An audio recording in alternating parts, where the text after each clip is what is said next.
Good morning MS news ప్రేక్షకులకు నమస్తే. నేను మీ మండల సంజీవ. మిత్రులారా, ఈరోజు ఈనాడు, ఆంధ్రజ్యోతి, వెలుగు, నమస్తే తెలంగాణ అన్ని పత్రికల్లో దాదాపు ఒక ప్రధానమైనటువంటి మంత్రివర్గంలో ముగ్గురికి చోటు అనేటువంటి ప్రధాన వార్తగా ఈరోజు అన్ని పత్రికల్లో ప్రచురించడం జరిగింది. కాంగ్రెస్ ప్రభుత్వంలో మరి చాలా విభిన్న వర్గాల నుంచి, విభిన్న కోణాల నుంచి ఆలోచన చేసి మరి ఎటకేలకు ఒక సామాజిక వర్గాలకే చోటు దక్కాలని చెప్పేసి అధిష్టానం నిర్ణయించి మరి కేవలం ఎస్సీ ఎస్టీ వర్గాలకే మరి అత్యంత ప్రాధాన్యం ఇచ్చినట్లు మరి కాంగ్రెస్ ప్రభుత్వం కీలక నిర్ణయం తీసుకునేటువంటి విషయం మనం ఈ వార్త ద్వారా తెలుస్తుంది మిత్రులారా. ఎందుకంటే ఈ యొక్క రిజర్వేషన్ల పైన మరి చాలా రోజుల నుంచి మాకు సామాజిక న్యాయం జరగడం లేదు, కేవలం ఒక వర్గానికే మరి ఈ యొక్క మంత్రివర్గంలో స్థానం ఉంది, మరి మాకు కూడా సముచిత న్యాయం జరగాలనేటువంటిది మరి గట్టిగా మరి కేంద్రం పార్టీ నాయకత్వానికి వినిపించినట్లు మంత్రివర్గంలో కేవలం ఎస్సీ ఎస్టీలకు స్థానం దక్కిందనేటువంటి విషయం మనం ప్రధానంగా విశ్లేషణగా చెప్పవచ్చు మిత్రులారా. అక్షరానికి ఒక రూపకల్పన చేసి మరి అక్షరం పైనే తన జీవితం మొత్తం త్యాగం చేసి మరి ఒక చిన్న పత్రిక నుంచి మరి ఒక పేపర్ బాయ్గా తన జీవితం ప్రారంభించి రాష్ట్రంలో అయితేంది, దేశంలో అయితేంది, ప్రధానమైనటువంటి ఒక పత్రిక సంపాదకునిగా అనేకమైనటువంటి గ్రూపులకు సంస్థ చైర్మన్గా మరి వెలుగొంది దిదేప్యంగా మన యొక్క రాజకీయ పక్షాన నిలిచి ఎప్పుడైనా కూడా ఓసారి మరి రాజకీయంలో ఒడిదొడుకులుగా ఏర్పడిన సందర్భంలో ఒక ప్రతిపక్ష స్థానం అంటూ మరి నిలిచి తన యొక్క బాణి శైలిని వినిపించినటువంటి మరి యొక్క పత్రికా సంపాదకులు దివంగత మరి రామోజీరావు గారిది ఈరోజు ప్రథమ వర్ధంతి. మరి వారు సుమారు 18 విభాగాలు మరి ప్రారంభించి లక్షల వేల మందికి ఉపాధి కల్పించినటువంటి రామోజీరావు గారిది ప్రథమ వర్ధంతి సందర్భంగా నిన్న పలు కార్యక్రమాలు సంస్థ ఆధ్వర్యంలో జరిగినటువంటి విషయం ఈనాడులో ప్రత్యేకంగా కనిపించింది మిత్రులారా. మరి కాళేశ్వరం పైన కేవలం ఒక 2-3 పిల్లలు మాత్రమే కొంగుబాటుకు గురైతే మొత్తం యావత్తు కాళేశ్వరం పైనే ఈ దుష్ప్రచారం చేస్తూ మరి రైతులకు మరి తగినటువంటి యొక్క నీళ్ళ సరఫరా కానీ ఎటువంటి పనులు చేయకుండా, మరమ్మతులు చేయకుండా కాలయాపన చేస్తుందని చెప్పేసి హరీష్ రావు ఒక ప్రజెంటేషన్ ఇస్తూ మరి కాళేశ్వరం గురించి చెప్పినటువంటి ప్రయత్నం ఈనాడులో ప్రధానంగా అనిపిస్తుంది మిత్రులారా.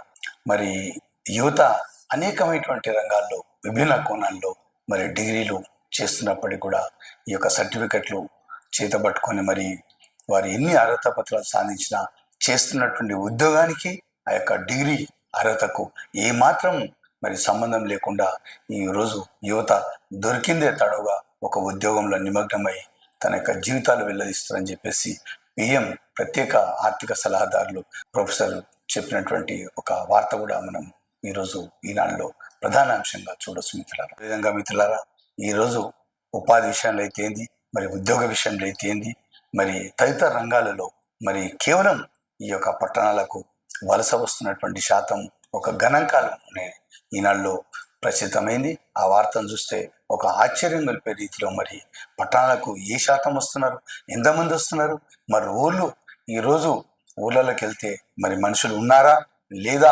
అనేటువంటి ఒక ఆశ్చర్యంలో ఉన్నటువంటి ఒక వార్త మరి గణాంకాల విషయం ఆలోచిస్తూ మరి రాసినటువంటి ఈ వార్త ఈనాడులో కనిపిస్తుంది మిత్రులారా. మరి ఈనాడు యొక్క వార్తలో ప్రధానంగా అప్పట్లో కాళేశ్వరం ప్రాజెక్టుకు క్యాబినెట్ ఆమోదం తెలపలేదని చెప్పేసి మంత్రి తుమ్మల నాగేశ్వరరావు అనేటువంటి వార్తను ఒకటి మరి వెలుగు దినపత్రికలో ప్రధానంగా కనిపించింది మిత్రులారా.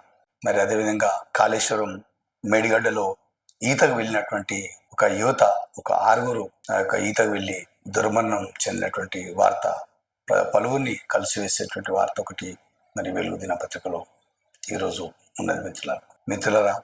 కాళేశ్వరం అనే ప్రాజెక్టు కాలానికి పోటీపడి మరి కేసీఆర్ కడితే మరి అన్ని అసత్య ప్రకటనలు చేస్తూ కాంగ్రెస్ కాలయాపన చేస్తుందనేటువంటి మాట మరి కేటీఆర్ అంటున్నటువంటి ఒక భారీ వార్తను కూడా మరి ఈరోజు వెలుగు దినపత్రికలో ప్రధానంగా కనిపిస్తుంది మిత్రులారా. ఈరోజు నమస్తే తెలంగాణలో మాత్రం బువ్వ పెట్టినటువంటి కాళేశ్వరం ప్రాజెక్టు పైన బురద జల్లే ప్రకటనలా అనేటువంటి చాలా విభిన్న కోణాలతోటి నమస్తే తెలంగాణలో ఒక వార్త మాత్రం కాళేశ్వరం పైన ఈరోజు వార్త కనిపిస్తుంది మిత్రులారా ఈరోజు మంత్రివర్గ విస్తరణ పైన మరి 12:59 ముహూర్తం ఖరారు చేసినట్లు అనేటువంటి విషయం పైన ఒక వార్తను మాత్రం నమస్తే తెలంగాణలో ప్రత్యేకంగా రాసింది. అదేవిధంగా ఢిల్లీ నుంచి మరి హైదరాబాద్కు గవర్నర్ గారు అనేటువంటి వార్త కూడా ఒకటి మరి నమస్తే తెలంగాణలో కనిపించింది మిత్రులారా. ఏర్పాట్ల పైన మరి రాష్ట్ర ప్రభుత్వం అనేటువంటి విషయం పైన ఈ యొక్క నమస్తే తెలంగాణలో కనిపించింది మిత్రులారా. అదేవిధంగా ఇదే పత్రికలో మిత్రులారా రాష్ట్రం రైతుల నుంచి వడ్లను మాత్రం కొన్నది తక్కువ, ప్రచారం ఎక్కువ అనేటువంటి ఒక అతిపెద్ద వార్త మరి ఈరోజు ఈ ఒక పత్రికలో చూడడం కనిపిస్తుంది మిత్రులారా. మరి ఆంధ్రజ్యోతి దినపత్రికలో ప్రధానంగా వార్తల విషయానికి వస్తే ఈటల ఇరకాటం అనేటువంటిది నిన్న కాళేశ్వరం కమిషన్ ఎదుట మరి ఈటల రాజేందర్ గారు మరి వాంగ్మూలం ఇచ్చినటువంటి విషయం మీకు అందరికి తెలిసిందే. మరి అటువంటి విషయంలో ఈ యొక్క వార్తను మరి ప్రచురించడం ఆంధ్రజ్యోతి పత్రికలో ఒకటి కనిపించింది మిత్రులారా. ఇదే పత్రికలో మిత్రులారా కాళేశ్వరంలో మంటలు అనేటువంటి ఒక హెడ్డింగ్ తోని ఒక వార్త కనిపిస్తుంది మిత్రులారా. ఈరోజు ఆంధ్రజ్యోతి పత్రికలో కూడా మరి మంత్రివర్గ విస్తరణ పైన వారి యొక్క పూర్వాపరాల గురించి ఒక డీటెయిల్స్ గా వార్త కూడా మరి ప్రచురించడం ఆంధ్రజ్యోతి పత్రికలో చూస్తున్నాం మిత్రులారా. ఈనాలో ఉన్నటువంటి ప్రధాన అంశాలు సార్ చూద్దాం మిత్రులారా. డిగ్రీలు ఆర్జిస్తున్న నిరుద్యోగ సమస్యకు ఇదే ప్రధాన కారణం. నైపుణ్యాలు ఉండట్లేదు, నాణ్యత కలిగిన ఉపాధి కల్పనపై దృష్టి సారించాలి, వ్యవసాయ రంగంలో పెట్టుబడులు పెరగాలి, ఆర్థికాభివృద్ధికి ద్రవ్య లోటు, రుణాలు తగ్గించుకోవడం ముఖ్యం. ఈనాడు ఇంటర్లో పిఎంస్ ఆర్థిక సలహా మండలి నూతన చైర్మన్ ప్రొఫెసర్ మహేంద్రదేవ్ అనేటువంటి మాటను ఒకటి ప్రధాన న్యూస్ గా చూస్తుంది మిత్రులారా. నేడే మంత్రివర్గ విస్తరణ, శ్రీహరి, వివేక్, లక్ష్మణ్ కుమార్లకు చోటు, ఉప సభాపతిగా రామచంద్ర నాయక్ అనేటువంటి ఒక న్యూస్ ఒకటి చూస్తున్నాం మిత్రులారా. తెలంగాణ కల్పతరువు కాళేశ్వరం ఇంజనీరింగ్ అద్భుతమని సిడబ్ల్యూసీనే చెప్పింది. తొమ్మిడియేటి దగ్గర ప్రాజెక్టుకు మహారాష్ట్ర ప్రభుత్వం ససెమిరా. అందుకే ప్రత్యామ్నాయ కేంద్ర సంస్థ వాస్కోస్ ఎంపిక చేసింది మేడిగడ్డ. మేడిగడ్డలోని 85 పియర్లలో కుంగినవి 2. దీనికి కాళేశ్వరం కుప్పగూలిందంటూ కాంగ్రెస్ తప్పుడు ప్రచారం. కమిషన్ ముందుకు తప్పకుండా వెళ్తాం, కాంగ్రెస్ దుష్ప్రచారాన్ని పటాపంచలు చేస్తాం, హరీష్ రావు అనేటువంటి ఒక వార్తను ఒకటి చూస్తున్నాం మిత్రులారా. సబ్ కమిటీ కంటే ముందే మేడిగడ్డకు అనుమతి. ఆ కమిటీ కాళేశ్వరం కోసం వేసింది కాదు, అసలు ప్రాజెక్టే మంత్రివర్గం ఆమోదం పొందలేదు. జస్టిస్ ఘోష్ కమిషన్ ముందు ఈటల చెప్పినవి అబద్ధాలు, తుమ్మల నాగేశ్వరరావు అంటున్నటువంటి ఒక మాట చూస్తున్నాం మిత్రులారా. మంత్రివర్గం ఉపసంఘం ఏర్పాటు చేసిన జీవో ప్రతితో తుమ్మలైనటువంటి న్యూస్ ఒకటి మనం ఈనాడులో కనిపిస్తుంది మిత్రులారా. మేడిగడ్డ నుంచి 5 ఏళ్లలో ఎత్తిపోసింది 162 టీఎంసీలే. 22 లక్షల ఎకరాలకు నీరు ఎట్లా ఇచ్చారో చెప్పాలి. మంత్రి ఉత్తమ్ అనేటువంటి న్యూస్ కూడా ఇందులో కనిపిస్తుంది మిత్రులారా. నిరంతరం ప్రజల పక్షం, ఎలాంటి అవరోధాలు ఎదురైనా మార్గంలో ముళ్ళు రాళ్లు ఎన్ని ఉన్నా ఈనాడు ముందుకే సాగిపోతుంది. ప్రజాస్వామ్యాన్ని, ప్రజా శ్రేయస్సును కంటికి రెప్పలా కాపాడడం ఒకటే మా లక్ష్యం. నియంతృత్వం ఏ రూపంలో దాపురించినా దాన్ని మొక్కవని పట్టుదలతో ప్రతిఘటించడమే ఈనాడు ధ్యేయం. ప్రజా ప్రయోజనాలకు భంగం కలిగించే ఎలాంటి ప్రయత్నాలనైనా ఈనాడు ఖండిస్తుంది, నిర్భయంగా ఎదిరిస్తుంది. ఈ విషయంలో రాజీ ప్రసక్తి లేదు. రాజకీయ పార్టీలు ఊసరవెల్లి రాజకీయాల్లో మునిగి తేలుతూ జనశ్రేయాన్ని విస్మరిస్తున్నప్పుడు నిరంతరం ప్రజల పక్షం వహించే ఈనాడు నిర్మాణాత్మక ప్రతిపక్షంగా అనేక సందర్భాల్లో వివరించింది.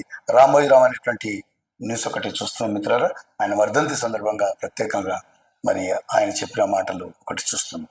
రామోజీ గ్రూప్ సంస్థల వ్యవస్థాపక చైర్మన్ రామోజీరావుకు నివాళులు అర్పిస్తున్న రామోజీ గ్రూప్ సంస్థల CMD CH Kiran, film city MD Vijayeshwari, director Bruhathi, Sohana, Sahari Ramoji Rao పై ఏర్పాటు చేసిన చిత్ర ప్రదర్శనను తిలకిస్తున్న ఉద్యోగులు అనేటువంటి న్యూస్ ఒకటి మనం చూస్తున్నాం మిత్రులు. ప్రధాన అంశాలు ఒకసారి చూద్దాం. కొత్త మంత్రులుగా 3: వివేక్ వెంకటస్వామి, కవ్వంపల్లి సత్యనారాయణ, వాకిటి శ్రీహరి పేర్లు ఖరారు. నేడు మధ్యాహ్నం 12 నుంచి 1 గంట మధ్య ప్రమాణం. కేబినెట్ విస్తరణకు కాంగ్రెస్ హైకమాండ్ ఓకే. ఢిల్లీ నుంచి హైదరాబాద్కు చేరుకున్న గవర్నర్ జిష్ణుదేవ్ ప్రమాణ స్వీకారం కోసం రాజ్భవన్ ఏర్పాట్లైనటువంటి న్యూస్ ఒకటి మనం వెలుగులో ప్రధానంగా చూస్తాం మిత్రులారా. కాళేశ్వరంపై దుష్ప్రచారం. కాళేశ్వరం ప్రాజెక్టుపై పవర్ పాయింట్ ప్రజెంటేషన్ ఇస్తున్న ఎమ్మెల్యే హరీష్ రావు అనేటువంటి న్యూస్ ఒకటి మరి ఒక మ్యాప్ రూపకంలా చూపిస్తున్నటువంటి హరీష్ రావు చిత్రం వెలుగులో కనిపిస్తుంది. ఇవాళ రేపు చేప ప్రసాదం హైదరాబాద్ నాంపల్లి ఎగ్జిబిషన్ గ్రౌండ్ లో ఆది సోమవారాల్లో బత్తిని కుటుంబ సభ్యులు చేప ప్రసాదం పంపిణీ చేయనున్నారు అనేటువంటి న్యూస్ ఒకటి చూడొచ్చు మిత్రులారా. దేశం విదేశం ఎలాన్ మస్క్ కొత్త పార్టీ, అమెరికాలో కొత్త పార్టీ స్థాపించడానికి ఇది తగిన సమయమా అంటూ తన 22 కోట్ల ఫాలోవర్స్ ను ఎక్స్ లో ఎలాన్ మస్క్ ప్రశ్నించారనేటువంటి వార్త ఒకటి మరి వెలుగులో చూస్తున్నాం. కాళేశ్వరం ప్రాజెక్టుకు నాటి కేబినెట్ ఆమోదం లేదు, మరి మంత్రి తుమ్మల నాగేశ్వరరావు అనేటువంటి న్యూస్ కూడా చూస్తున్నాం. బనకచర్లపై కేంద్రం నిర్ణయం తీసుకోలే, గోదావరి జలాల పంపిణీలో తెలంగాణకు అన్యాయం జరగద్దు, బీజేపీ చీఫ్ కిషన్ రెడ్డి అనేటువంటి మాటను చూస్తున్నాం మిత్రులు. మేడిగడ్డ బ్యారేజీలో 6 గల్లంతు, ఈతకు వెళ్లి మునిగిన 4 యువకులు, 2 పిల్లలు, 3 రెస్క్యూ టీంలతో గాలింపు అనేటువంటి న్యూస్ ఒకటి చూస్తున్నాం మిత్రులారా. కాళేశ్వరం డిజైన్ పూర్తిగా కేసీఆర్దే, ఆయన ఎవరి మాట వినేవారు కాదు. కొండా విశ్వేశ్వరరెడ్డి ఎవరైనా తప్పు ఎత్తి చూపితే మళ్ళీ పిలిచేవారు కాదు. ఇందులో ఈటల పాత్ర నామాత్రం అన్న బీజేపీ ఎంపీ గూగుల్ మ్యాప్ చూసి డిజైన్ చేశారని కొండా విశ్వేశ్వరరెడ్డి అంటున్నటువంటి వార్త ఇది మిత్రులారా. ఈరోజు ప్రమాణ స్వీకారం చేయబోయేటువంటి మంత్రుల యొక్క మరి పూర్తి వివరాలు ఒకసారి చూద్దాం.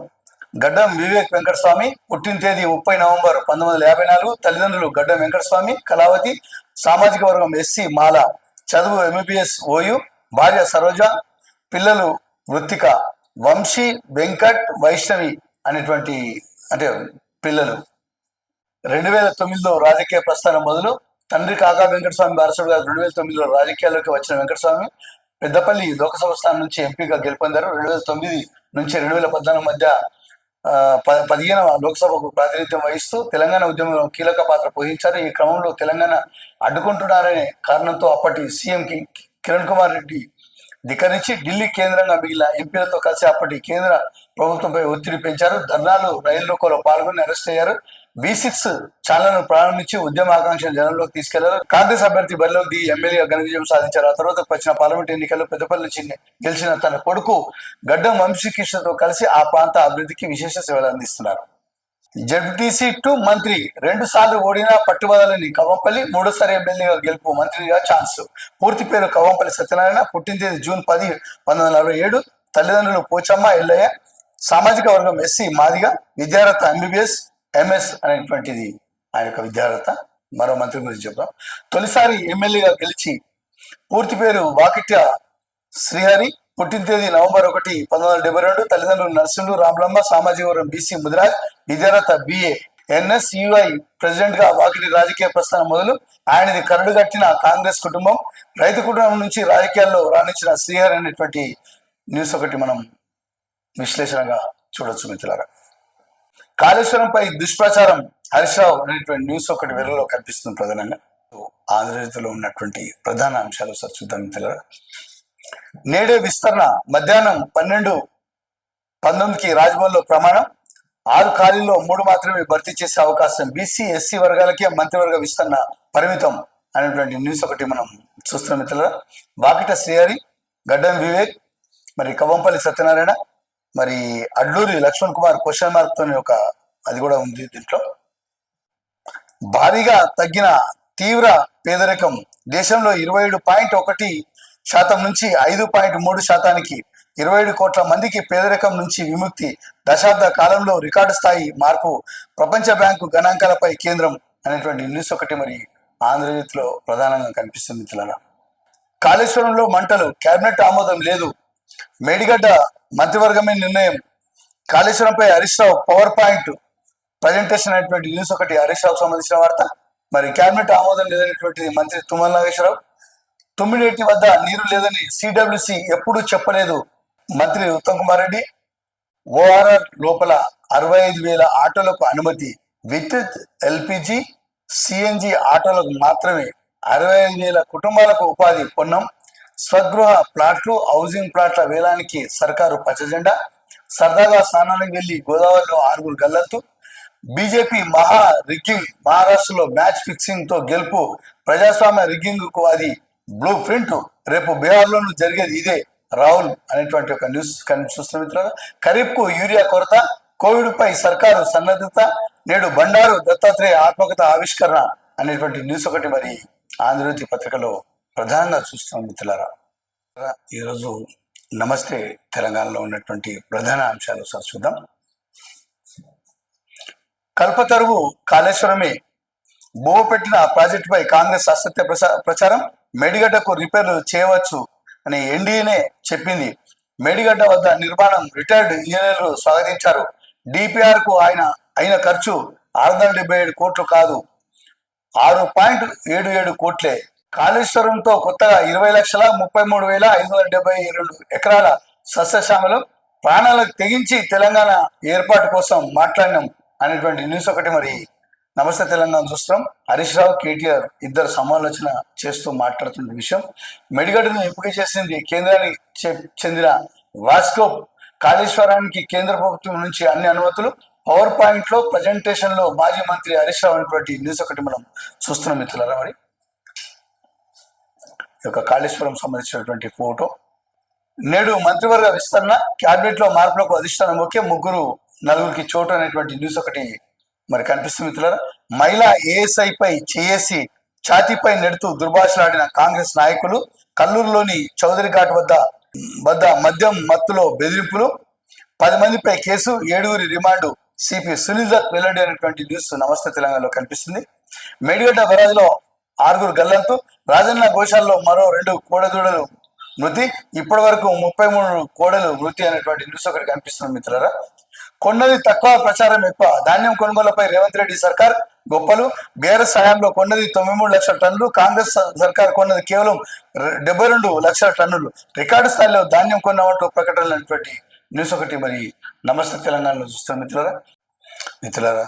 ఈరోజు ఈనాడు, ఆంధ్రజ్యోతి, వెలుగు, నమస్తే తెలంగాణలో ఉన్నటువంటి ప్రధాన అంశాలు ఇవి. మరి మిత్రులారా, మరి మా యొక్క ఎంఎస్ న్యూస్ ఛానల్ను సబ్స్క్రైబ్ చేయండి, మరి షేర్ చేయండి, లైక్ చేసే విషయం మర్చిపోవద్దు. నమస్తే.